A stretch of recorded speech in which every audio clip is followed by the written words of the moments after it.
Hello, I'm Tim Smith with the Adams County Historical Society. And today I'm going to react to a video or two that I'm being shown by our wonderful staff of employees and volunteers. I have no idea what I'm supposed to react to or how I'm going to react. Okay. 308-foot monstrosity. Monstrosity. Known as the National Tower. So, you know, in a lot of our videos, bask in the glory of the American music you can hear in the distance. We added some humorous things in them. So here, obviously, in this video, we're going to take a visit to the Gettysburg National Tower. It was built in 1974, and it was taken down, as purchased by the National Park Service and taken down, and it was demolished in 2000, I believe. So this would be obviously the early 1990s, and I think it's interesting that this is 1993. Okay, very good. 1993 we're visiting.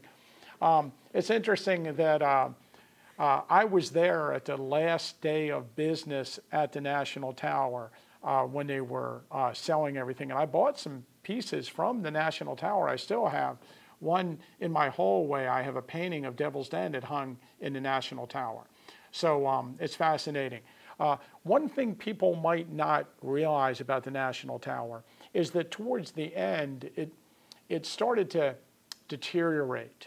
And the owners of the tower were going to be forced to put a lot of money into it to keep it going.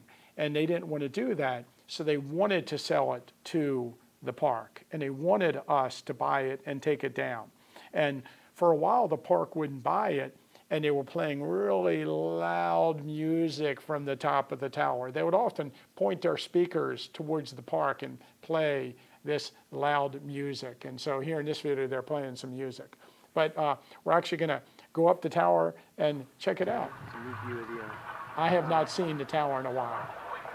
there's a whole little carnival going on around here. Go to the top from here. You use your token to get in. Gary is great at making these videos.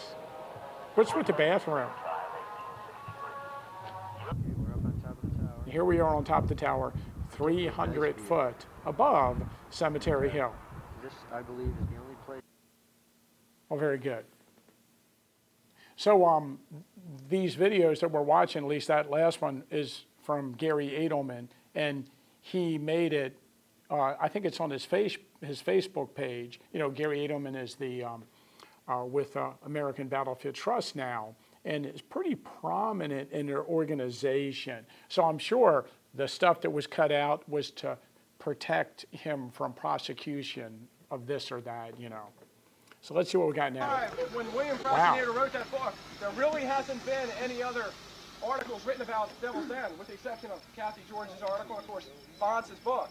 But there's not a lot of new information about the den itself or the photographs. And today, we're going to take... Wow. So it's fascinating right there in that particular view. This is a tour. This is the first organized tour that Garry Adelman and I did together. I believe I was a licensed battlefield guide at that time. Garry was not a guide yet, but we gave a tour to the guides. So we're giving a tour to the licensed battlefield guides at Devil's Den, and we're talking about the research that we conducted on Devil's Den for our upcoming book, Devil's Den, A History and Guide.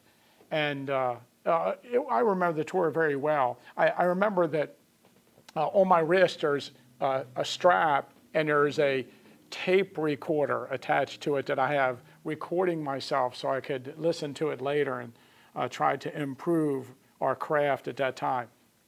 And I had that green bag I always carried around.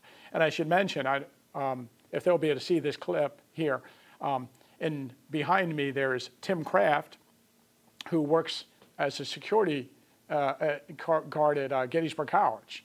So our interns probably are familiar with him. And Gary's in that view. And also my ex-wife, Diane, is in this particular view. Today, we're going to tell you guys a lot of information for the first time that's been released to the public. We got a few secrets here to show you. We're going to reveal the location of a couple photographs that are not publicly known. And we're going to talk a little bit about the area around us right here. Of course, we all know This particular portion right here, Gary hated because this was the first time where I completely just took over the tour with my local crap, giving a lengthy discussion of the owners of the area around Devil's Den. there's Devil's Den, the Valley of Death, Little Round Top. But this part of Adams County is all part of the Manor of the Mask. And that was a grant of William Penn. William Penn's son, actually, Thomas Penn.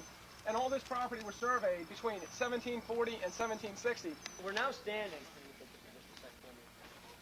I think many of you have seen this photo, and anyone who's read Frostenito's book realize we're standing in the center of what's known photographically as the slaughter. All these veterans groups. There was a photography studio here well up until about 1920. I'm going to suggest that there might be as many as 50,000 photographs taken of people in front of Devil's Den. And of course, you go look around the antique shops, you're going to see them all over the place. There's a lot of photos taken in this area. Of course, this was a heavily contested area during the battle. We've seen a lot of dead bodies there. The 4th Maine fought here. See the 4th Maine infantry, we're right near their monument. You can see it in the background of the photo. They fought against the 44th Alabama originally. And the 48th Alabama were up in where, it's interesting to point out that these woods were not right there at the time of the battle, they were much farther up. Well, that was fascinating. So it brings back a lot of memories for me seeing that. But, you know, in that video, I'd have to watch the whole video Gary has. Again, that's a video that's like an hour and a half long, I'm sure. But a lot of the guys in that video are no longer with us. So it's the early 1990s. Okay, let's see what this video is. It's safe to say, to get on the record, that when we look and see where it is, where the rock is, and where he says it is, we're going to look at that map and say, I was there. And we're going to have been in that place that the photo is. I have a clear and concise feeling as well that I have walked over the spot. And I am somehow familiar with it, however, I'm not sure where or how. Oh, so in that particular video, I believe we were sitting on top of the Elephant Rock in the slaughter pen in the southern portion near Devil's Den. And we were having what we called a roundtable discussion. So to give you an idea of what's going on here, Gary lived in Chicago. And I moved to Gettysburg. I worked here at a local relic shop and, you know, studied, and I don't know if I studied, but became a licensed battlefield guide. And Gary would come out, you know, maybe once a month or once every couple months, and he would stay at my apartment, and then we would spend a few days going around the battlefield and lining up photographs and talking about the battle and, you know, doing our Tim and Gary thing. So we had become friends, you know, immediately upon his coming to the battlefield, and we met. And every time we made videos, we'd have these discussions about, you know, the battle or finding locations of photographs. And in this particular one, we're talking about our search for a group of 3 photographs in the edge of the woods with lots of rocks around them. And William Frostenito's first book, he presented these photographs, had a little map showing you how the photographs tied together, and gave an idea of where he thought it might be. And then, you know, this is prior to his second book, Early Photography, coming out on the same subject. And in between the two, he had found the site. We had not found the site. He knew where it was, we did not.